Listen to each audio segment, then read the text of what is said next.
Well, the Club World Cup fantasy game has just been released, and in this video, I'm going to take you through how to play it.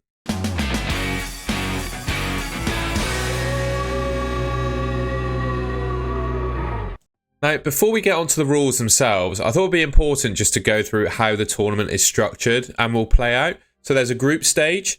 First two places in each group will advance to a round of 16. I'm not going to go through the groups in detail. You can pause the video and see the groups, the teams that are in each group, sorry. That's not really the point of this video. I'll make an actual draft where I talk through my favourite picks later on. This is just to explain the rules and how the game works. Yeah, top two teams from each of these groups advance to the round of 16.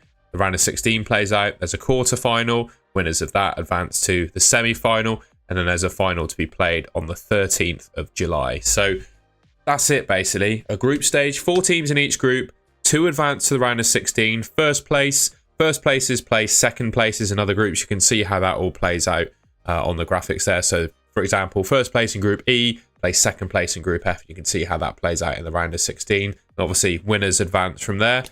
Yeah, so before we go through the rules, I thought it would be worth just going through how the tournament actually works. Okay, and onto the rules themselves. I'll put some segments in this video, so if there's any bits you're not necessarily interested in, you can skip forward through them. And I'll be honest, I'm going to try and make this as interesting and as engaging as possible, right? But you are going to have to read some text and look at some numbers, basically, because there's no other way I can show you the rules, basically. One thing I will say before we get into it, if you played Euro 2024 fantasy football, which I know I did, and there might be some subscribers from this channel that watch my content from that as well, the rules to this game are very similar to that. Team creation, the currency is in dollars, but it's the same sort of concept to most fantasy football games that we know and love. You get 100 million and you have to assemble a squad of 15, and it's pretty much the same as every fantasy game I've come across, with a bench at least. There's a bench, we'll talk about that in a second. 2 goalkeepers, 5 defenders, 5 midfielders, and 3 forwards. And there's a limit to the number of players you can pick per club, depending on each stage of the competition. Obviously, as you get later on in the competition, there's less clubs involved, so it makes sense to open it up so you can pick more players from each club. So for the group stage, you can only pick a maximum of 3 players per club. In the round of 16, that improves to 4. Quarterfinal is 5, semi-finals are 6, and obviously the final, you've got 8. So yeah, in terms of team creation, 100 million budget, standard sort of template with a fantasy football bench game. You can pick that many players per club at each stage. Okay, so a little bit more information. Your team will default to a 4-4-2 formation when you pick it, but there are plenty of formations you can use. And if I'm not mistaken, this is exactly the same as the Euro 2024 fantasy game, possibly Champions League fantasy as well. In fact, I think this works very similarly to Champions League fantasy and FPL in terms of the formation. So you can have 4-4-2, 4-3-3, 4-5-1, 3-4-3, 3-5-2, and a 5-4-1 and a 5-3-2. You can make unlimited changes right up until the first deadline, and I've highlighted it here. The first deadline is 8 p.m. local time in the US, which is where the tournament's happening, on Saturday, the 14th of June, 2025. Okay, so next we've got a little bit of info about budget. Like we said before, you get 100 million and you've got to pick 15 players. When the knockout stages begin, so after the group stages, before the round of 16, you get an extra 5 million in budget. I think it's fair enough, you know, it accounts for better teams advancing. You'd expect the likes of Man City, Real Madrid, Bayern Munich, etc. to get through the group stages, and obviously their players are going to be more expensive. That's just applied automatically once the match day 3 sort of locks down and the round of 16 transfers open up. So each player has got a price point based on, well, the game's view or the developers of the game's view as to how good the players are. And what's interesting, and I can't remember if this was the same for Euro 2024 fantasy, actually, you can let me know in the comments, but player prices are fixed. So they will not change throughout the course of the tournament. So I think that's pretty much the budget summarized. So you get 100 million, that increases to 105 million once the knockout stages begin, and player prices are fixed throughout the tournament. Like most fantasy football games, Club World Cup has a captaincy. So for each match day, you must select a captain and a vice captain before the lockout. Your selected captain is going to score you double points. If your captain doesn't play, you get your vice captain instead. Once your captain has played, you are able to change your captain. So for each match day, there are multiple days within that where there's a game played, if that makes sense. They can't just have all the games of the tournament on the same day. It's similar to like how the World Cup happens, right? So each day there's a football game essentially within that match day. It's confusing the use of days, but I think you're probably with me. You can change your captain. So for example, if you have maybe Mbappe is in the first game of the Club World Cup, just as an example, you captain him and he doesn't do anything. And then you've got Messi in your team who plays the day after. Well, you can switch the captaincy to Messi. What it does mean is you can't reverse that decision. So you can't go back to Mbappe. You can only move forward. But it does allow you to change your captain. You just lose the double points from the previous captain. So we get a little bit more complicated when we talk about substitutions. It's quite simple, but there's still a number of things just to talk about with some implications around what you're doing there. So players on your sub bench, as most fantasy football games happen, they will score points, but they will not count towards your overall score because they're on the bench. Only the 11 players in the starting 11 will actually count towards your points total, right? There's two types of substitutions in this game, and it's very similar basically to UEFA Champions League Fantasy. So you've got automatic substitutions. So if there's a player in your starting 11 that does not play, then the player that's on your bench will come in and replace them. And your outfield bench players are prioritized 1 to 3. So you get 3 places on your bench. First on your bench is the top priority to come into your team, etc., etc. And it will only go to the second priority and third priority if the first two don't fit in terms of a formation. So for example, I don't know, if you have a midfielder on your bench and your starting 11 is a 3-4-3, for example, and one of your defenders misses out, well, they can't just make a 2 at the back formation and allow midfielder first on your bench to come in. It'll have to be a defender that replaces them. So hopefully that makes sense on automatic substitutions. It's the same basically as most fantasy games with a bench that we all know and love. And then you've got some manual substitutions. So you can replace a player that has already played in your starting 11 for someone that's on your bench, but the player that's on your bench can't have played yet. So you have to do it when they've scored 0 points, right? So that's the kind of implication of that. And just to expand a little bit more just beyond the rules, that means, I think, in my opinion, it's certainly what I did. I didn't play Champions League Fantasy, but I played Euro 2024 Fantasy. It means that your bench can actually spend money on your bench and pick some decent players. I wouldn't say pick, entirely premium assets on your bench, but it's not like FPL, for example, which I imagine most of you play, where you can pick the cheapest players in each position to fill your bench and they're kind of just there for an emergency. With this game, your bench can actually come in really handy. So maybe that's something to think about. You might want to spend a little bit more on your bench in this game. Okay, so then there's a little bit more information about team changes, right? So as we said, you can manually substitute any player in your starting 11 out who has completed their match for a player who hasn't completed their match. So that's one thing you can do. You can swap an unlocked player in your lineup with an unlocked player on your bench at any time. So this can be done repeatedly as long as both players remain unlocked. So unlocked means the game day that they're playing on, the deadline has not passed, so like change captaincies, etc., if that makes sense. A locked player in your lineup whose match is currently in progress cannot be just changed from, you can't just bring in a new player once their game's in progress. They can only be substituted once their game has finished. A player on the bench who has completed their match, you can't then substitute them in. I think these are pretty, fair and obvious rules. I'll just look through to see if there's any others that I wanted to highlight. I think that's pretty much it, to be fair. If you want to pause it on these team changes, you can and look at things in more detail, but I think that's the important stuff to share. You can't just swap a player out when they're in the middle of a game, and you can only swap them in when their game is finished for a player that hasn't played yet. That's kind of the rules around that. You can change your captain as well. We spoke about that earlier, between each match day, but you cannot do it for a player that's already played. So if your captain's already played, you can only change the captaincy to someone that hasn't yet played. I think that's the kind of key stuff around the team changes. Okay, so like most fantasy games, well, we've got boosters, basically chips, and you have the opportunity to use one of 4 available boosters. It's a little bit confusing the way they've written the rules here, right? And I would suggest it's something they could look at changing, because it says you have the opportunity to use one of 4 available boosters, but only one you can only use one at once, if that makes sense. So it says in one regard that you can only use one throughout the course of the game, and then it also states a rule that you can't use 2 at the same time. So I'm a little bit confused by how that will actually work out. that's one thing that I will probably ask the developers about. Actually, I'll try and get in contact with them. But the boosters that we have, there's a wild card. We all know really how a fantasy football wild card works. You can make unlimited transfers within a specific round, and then they will count permanently. You can't use it for the first match day or for the round of 16, because I'm pretty sure there's a universal wild card at the round of 16. And obviously, at the beginning of the game, we can all make unlimited transfers.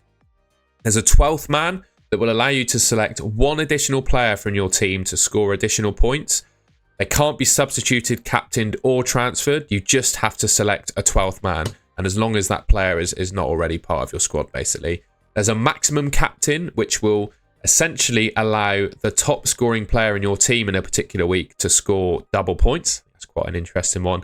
And then we've got a mystery booster, which will only be revealed once match day 3 locks down and the round of 16 opens. So it can only be used during one round of the knockout stage. I've no intelligence as to what that is yet. I have a feeling it could be some sort of assistant manager, though, if I was to make a guess. But yeah, let me know in the comments if you've got any ideas for that mystery booster. I think that gives a little overview of what everything is. Like I said, I think the boosters themselves are pretty self-explanatory, but the text around them and the explanation of how they work is a little bit confusing. Can you only use one, or can you use multiple? I'll get back to you on that one. All right, a bit of admin then around transfers. So you are allowed to make transfers in your team. During the group stage, you can carry over one transfer into the next stage. However, due to the unlimited transfer limit on match day 3, that doesn't count for that point. So you can, up until the match day 3 deadline, you can carry over one transfer basically. And there's a table on the right here that basically shows how many transfers you get at each stage. So obviously pre-tournament, right now, you can make unlimited changes to your team. Before the start of match day 2, you'll have 2 transfers, which you can use to obviously modify your team. And then before match day 3, you have an additional 2 as well. And you can obviously carry over one from match day 2. So you could be in a position where you actually have 3 transfers to use in match day 3. I think that largely follows, well, a UEFA kind of fantasy game rule. I guess the one thing to point out as well, if you make additional transfers beyond your allocation, it will take 3 points off your total points. So FPL, I imagine most people play FPL, right? You get a -4 for making additional transfers. In this game, you get a -3. And obviously, once you confirm your transfers, you can't reverse them. And finally then, the final bit of rules talking that I'm going to do is around the scoring system. So there's some generic points that every player in the game will score, right? If you get an appearance and you play under 60 minutes, you get 1 point. 60 minutes plus, you get 2 points. 3 points for an assist, -1 for a yellow, -2 for a red, -2 for an own goal, +2 for winning a penalty, -1 for conceding a penalty. And then you get different points for different positions. So a goalkeeper will get 5 points for a clean sheet. Won't get anything for conceding the first goal. But after the first goal is conceded, you get -1 points per goal. So if a goalkeeper concedes 4 goals, they get -3. 9 points if a goalkeeper scores a goal. I quite like that, actually. 9 points is a nice total. 3 points for a penalty save. A bonus point for each 3 saves. 5 points for a clean sheet. But they must have played 60+ minutes. That kind of makes sense. That's the standard sort of FPL. That's the kind of, standard FPL. Oh, I've repeated it twice, but you get the point on goalkeepers. Defenders, you get 5 points for a clean sheet. Again, it's the same principle. 0 points for first goal and then -1 for each additional goal. And then you score 7 points for a defender goal. So by the looks of it, 7 points for a defender goal is absolutely massive. It's bigger than some other fantasy games. So it could maybe, lead the way to pick some more attacking defenders you think could actually score some goals. Midfielders, 1 point for a clean sheet, 6 points for a goal scored. That's pretty powerful. 6 points per goal. 1 point for every 3 tackles. So potentially that opens the door to, some all-round sort of defensive midfielders. And then for every 2 chances created, you get 1 point as well.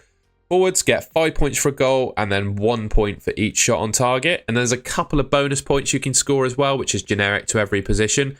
You get a point in addition for scoring a goal from a direct free kick. And also there is, I think this is called a scout bonus, where if your player scores more than 4 points in a game and is owned by less than 5% of managers in the game, you get 2 points for that.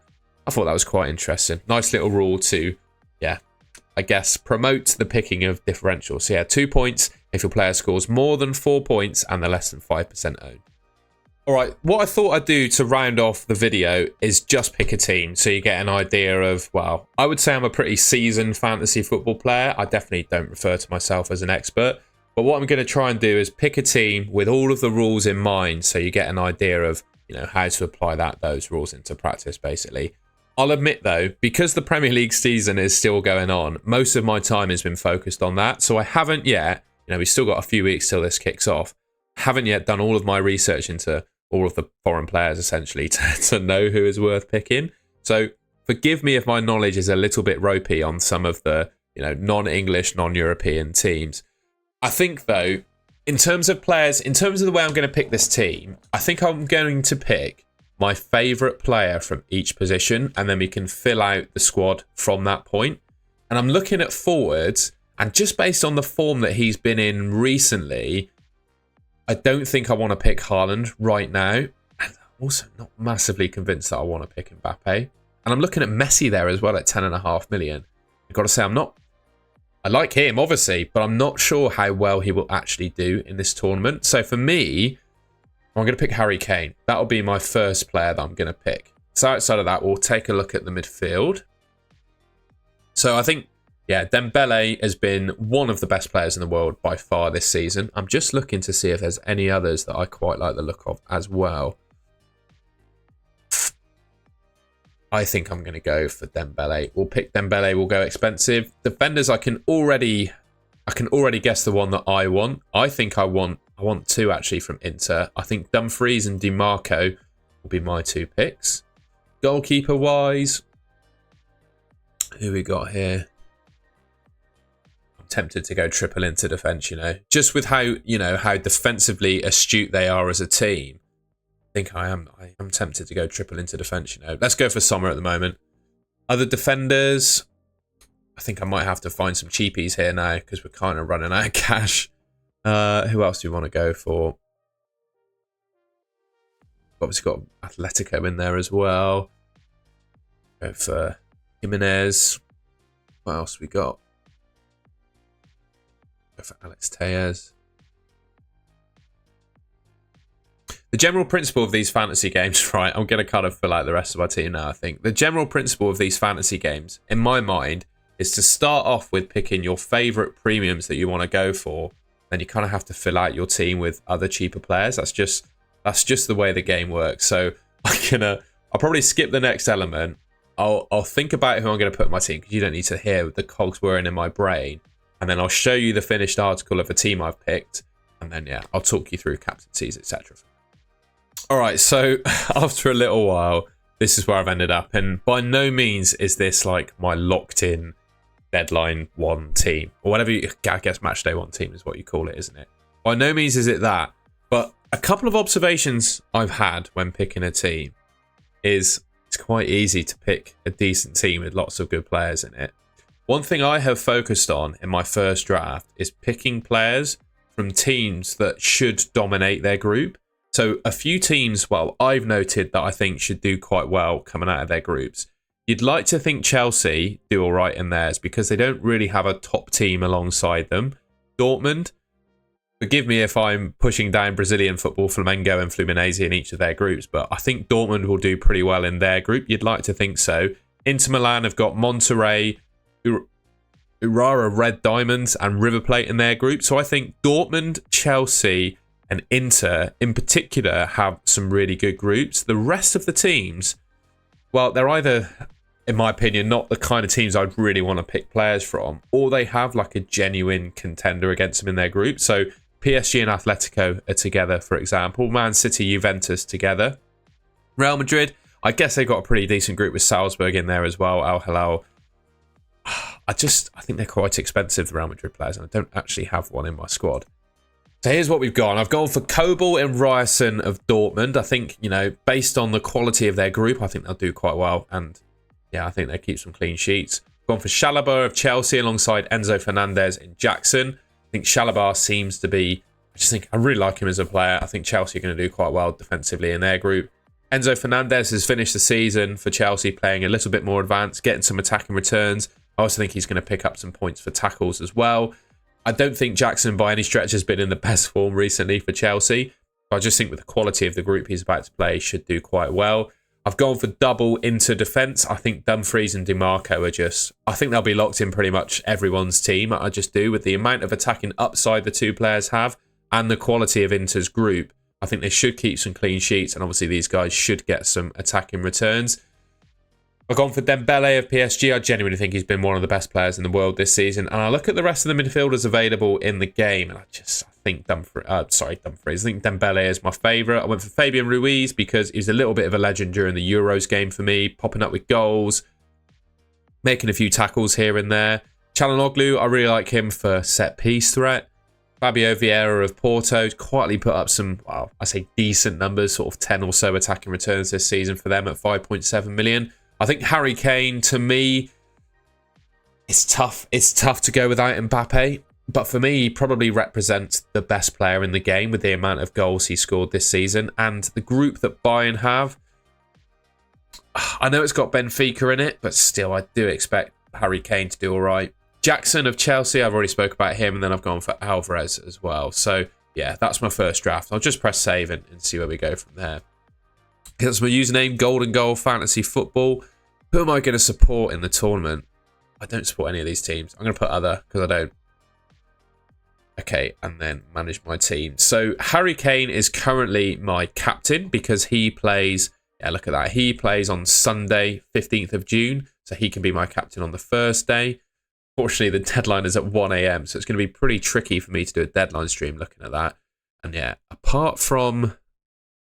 Also, yeah, I've got a captain potentially for Wednesday. I don't have one for Thursday, but there's only one game on that day. I've got a potential captain for Tuesday. Don't have one for Monday, but I'm not too worried about that. So I've got a good spread of captains there that play on different days in match day one. So yeah, as a quick first draft, again, I've not done all my research on all of these European and foreign players. I haven't played Champions League Fantasy this season yet. Obviously, the Premier League is still going on at the time I'm recording this video. So forgive my lack of research into these players. As time goes on, things develop, I'll know more about these players and can actually give you some informed picks. But I think the main things I quite like, to be honest, and I'm probably going to settle on these opinions. The teams with a good group, I think, are worth picking from. Harry Kane, in my opinion, is probably the best forward. Dembele is probably the best midfielder. And I think having Dumfries and DiMarco in your team from Inter is a given, really, given how many points you get for a defender goal. So yeah, those are the rules and a first draft. All right, well, that's the end of the video. I hope you enjoyed that and found it useful. If you're new to the channel, you know, if you're playing Club World Cup Fantasy, well, I've never played a Club World Cup Fantasy, it might be an opportunity for new people to discover the channel. So if you enjoyed the video and found it useful, well, I'd really appreciate it if you could subscribe to the Golden Goal channel, which should be just here on your screen. One thing, by the way, I'm very appreciative of the colour scheme that FIFA have used for this Club World Cup because it's exactly the same black and gold that I use for the Golden Goal channel. So it all fits in quite nicely. I want a bit of user feedback as well. So obviously the graphics for the game are black and gold. So the graphics pack that I've created for these videos is black and gold. I find it relatively easy to read, but if in some places it's a little bit tricky for you, do let me know and I can have a look at maybe using some different colours. Yeah, let me know how you got on with that. Other than that, yeah, I think that's everything. Leave a like rating if you enjoyed. I've already said subscribe. You can subscribe there if you want to. And I'll catch you in my next video about this game, which I think will probably be first draft.